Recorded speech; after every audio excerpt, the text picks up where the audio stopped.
Assalamualaikum warahmatullahi wabarakatuh. Dalam video kali ini saya akan menerangkan resumen mengenai sejarah peradaban Islam di Madinah dan perjanjian Hudaybiyah. Nama saya Awalinda Mahrani dengan NIM 402200125 dari kelas Perbankan Syariah E. Dalam video kali ini, saya akan menerangkan mengenai dua materi, yaitu peradaban Islam di Madinah dan perjanjian Hudaybiyah. Yang pertama adalah peradaban Islam di Madinah. Sejak hijrah ke Madinah, Nabi Muhammad SAW dan para sahabat selalu berdakwah kepada penduduk Madinah tanpa mengenal lelah dan putus asa. Dakwah kepada orang-orang yang sudah masuk Islam ditujukan untuk melaksanakan hukum-hukum dan ibadah ritual. Selanjutnya, dakwah yang ditunjukkan kepada orang yang belum masuk Islam bertujuan agar mereka bersedia memeluk agama Islam dan mengamalkan ajarannya. Kemudian dalam usaha pertama yang dilakukan Nabi Muhammad SAW adalah membangun masjid di Madinah.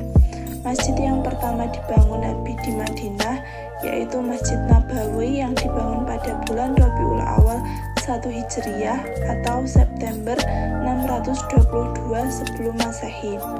Fungsi dari masjid tersebut adalah yang pertama sebagai sarana pembinaan umat Islam di bidang akidah, ibadah, dan akhlak. Yang kedua sebagai tempat belajar agama Islam yang bersumber dari Al-Quran dan hadis. Yang ketiga sebagai sarana tempat menyambung silaturahmi sesama kaum muslim. Yang keempat sebagai sarana sosial. Yang kelima tempat musyawarah. Dan yang terakhir adalah tempat menyusun strategi perang. Kemudian Nabi Muhammad dan para sahabatnya membangun sebuah pasar yang letaknya dekat dengan Masjid Nabawi.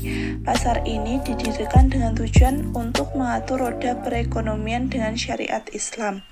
Pasar tersebut telah merubah sistem Yahudi yang ada pada saat itu. Pendirian pasar tersebut disambut hangat oleh penduduk Madinah.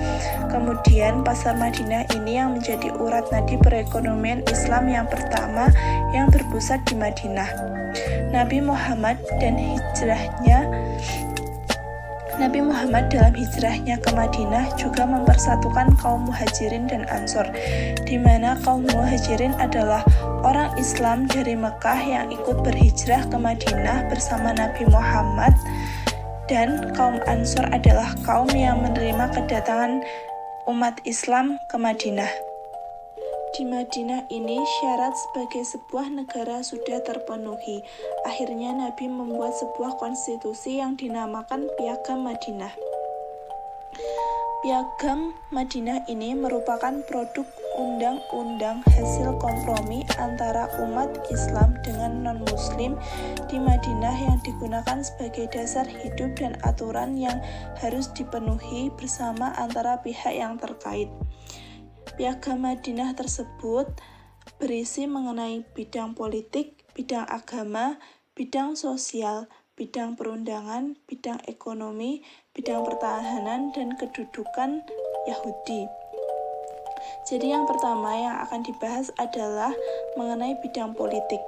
Nabi Muhammad SAW menyelesaikan semua masalah masyarakat Madinah berdasarkan semangat musyawarah dan berlandaskan keadilan. Yang kedua dalam bidang keagamaan yaitu rakyat Madinah bebas memilih dan mengamalkan agama masing-masing.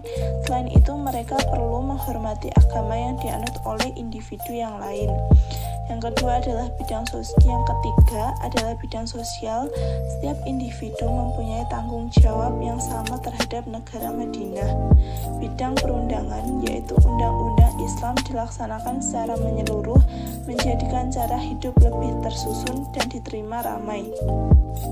Yang selanjutnya adalah bidang ekonomi. Semua rakyat diberikan peluang untuk menjalankan perniagaan, amalan riba dan penipuan dilarang sama sekali dalam ekonomi Islam. Yang selanjutnya adalah bidang pertahanan. Dan yang terakhir adalah kedudukan Yahudi. Mereka mempunyai hak yang sama dengan anggota masyarakat yang lain untuk menikmati keselamatan dan kebebasan. Selanjutnya adalah membahas mengenai perjanjian perjanjian Hudaybiyah. Awal mula adanya perjanjian Hudaybiyah ketika Nabi Muhammad mengizinkan kaum muslimin untuk mengadakan perjalanan ke Mekah dengan tujuan beribadah haji. Sebanyak 1.000 orang akhirnya mulai berangkat ke Mekah. Demi menghilangkan prasangka kaum Quraisy, maka Nabi melarang kaum muslimin membawa senjata kecuali untuk memotong binatang. Kaum muslimin juga hanya diperbolehkan mengenakan pakaian ihram untuk menunaikan ibadah umroh dan haji. Kabar ini pun akhirnya sampai ke telinga kaum Quraisy dan mereka menyiapkan pasukan sekitar 200 orang di bawah pimpinan Panglima Khalid ibnu Walid. Nabi Muhammad berupaya mencari jalan lain untuk menghindar agar tidak bertemu dengan kaum Quraisy. Satu-satunya jalan yang dapat ditempuh adalah berkeliling dengan mengitari pegunungan. Selanjutnya, setelah menempuh perjalanan yang sangat panjang, akhirnya rombongan tersebut sampailah di suatu tempat yang bernama Al-Hudaybiyah. Nabi Muhammad mengutus Utsman bin Affan kepada pemuka kaum Quraisy, dan akhirnya perundingan tersebut menghasilkan kesimpulan bahwa hanya memperbolehkan Utsman bin Affan untuk melaksanakan ibadah umroh. Pada akhirnya, kaum Quraisy percaya bahwa kedatangan Nabi dan pengikutnya hanya akan melakukan ibadah umroh. Akhirnya dilakukannya kompromi dengan kaum Quraisy dan mengirim perwakilannya yaitu Suhail ibnu Umar, dan kaum muslimin diwakili oleh Nabi Muhammad dan ditemani oleh Ali bin Abi Thalib. Akhirnya pertemuan tersebut menghasilkan perjanjian Hudaybiyah. Selanjutnya membahas tentang isi dari perjanjian Hudaybiyah. Yang pertama adalah gencatan senjata antara Mekah dengan Madinah selama 10 tahun. Yang kedua adalah warga Mekah yang menyeberang ke Madinah tanpa seizin walinya harus dikembalikan ke Mekah. Yang ketiga adalah warga Madinah yang menyeberang ke Mekah maka tidak boleh kembali ke Madinah. Yang keempat, selain warga Mekah dan Madinah dibebaskan memilih untuk berpihak ke Mekah atau Madinah. Selanjutnya, Nabi Muhammad dan pengikutnya harus meninggalkan Mekah tetapi diperbolehkan lagi kembali ke Mekah setahun setelah perjanjian itu.